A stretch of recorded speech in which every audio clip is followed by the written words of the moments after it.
Deməli, bu dedik ki, quru tropikdir. Bu isə rütubətli tropikin iqlim diaqramıdır. Yenə temperatur görürsünüz, 20-30 neçə arasıdır. Rütubət isə, rütubətlidə rütubət çoxdur.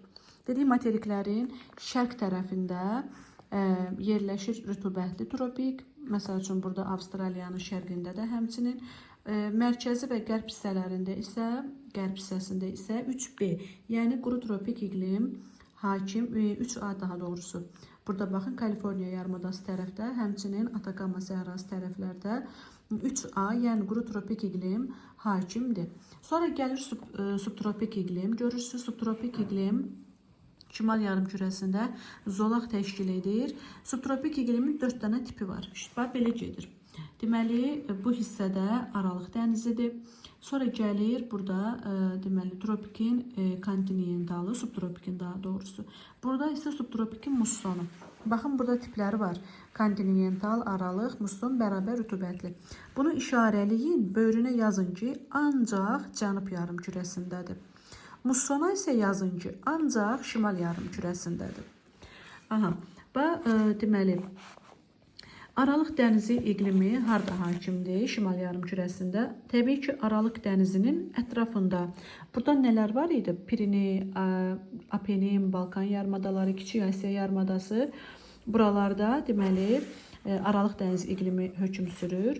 Sonra bu Asiyanın mərkəzi hissələrində subtropikin deməli kontinentalı hökm sürür. Şərqində isə subtropikin mussonu.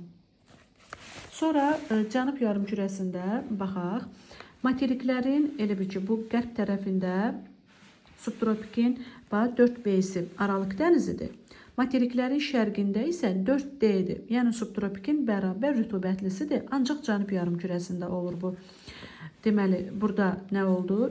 Cənubi Amerikanın, Afrikanın, Avstraliyanın cənub-qərbində Aralıq dənizi iqlimidir, 4B-dir.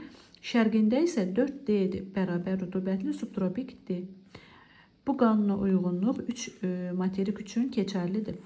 Sonra gəlirik mülayim iqlimə. Uşaqlar, ümumiyyətlə subtropiklə mülayimin 4 dənə tipi var. Musson iqlim tipi hər ikisində. Buna da işarəliyin, yazın ki, ancaq şimal yarımkürəsindədir. Cənub yarımkürəsində musson yoxdur. Şimal yarımkürəsində isə bərabər rütubətli subtropik iqlim yoxdur. Sonra şimalda deməli baxaq necədir? Qərbdən ümumiyyətlə şərqə doğru Asiyada burada mülayimin dənizidir. Şərqi Avropa, burada göstərim sizə. Burada mülayimin dənizidir. Sonra şərqi Avropa düzənliyini görürsünüz. Burada mülayimin kontinentalıdır. Buradan düz buralara qədər təxmini mülayimin kəskin kontinentalıdır. Kəskin kontinental, yəni daha sərt iqlim şəraiti deməkdir. Burada isə bu Saxalin adası filan buralar mülayimin mussonudur. Mussonu, Kamçatkada yenə mülayimin dənizi gəlir. Baxaq görün. Birinci gəlir mülayimin dənizi. Mülayimin kontinentalı. Sonra gəlir 5A. Yəni mülayimin kəskin kontinentalı. Sonra gəldi mülayimin deməli 5D mussonu. Deməli sonra isə bu Kamçatka yarımadası tərəf yenidən Kamçatka yarımadasını işarələyin, testdə çox düşür. Yazın ki, mülayim dəniz. Saxalini işarələyin. Saxalin buradadır, baxın, Saxalin adası. Bunu da işarələyin, yazın ki, mülayimin mussonu.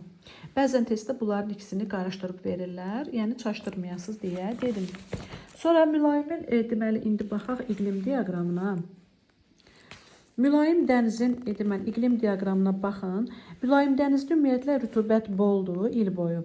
İl boyu eynidir. Temperatur isə nə istidir, nə soyuqdur. Yəni 5-15 arası dəyişir. Sonra burada var mülayim kontinental. Mülayim kontinentalda temperatur deməli -10-dan təxminən 20-yə qədər.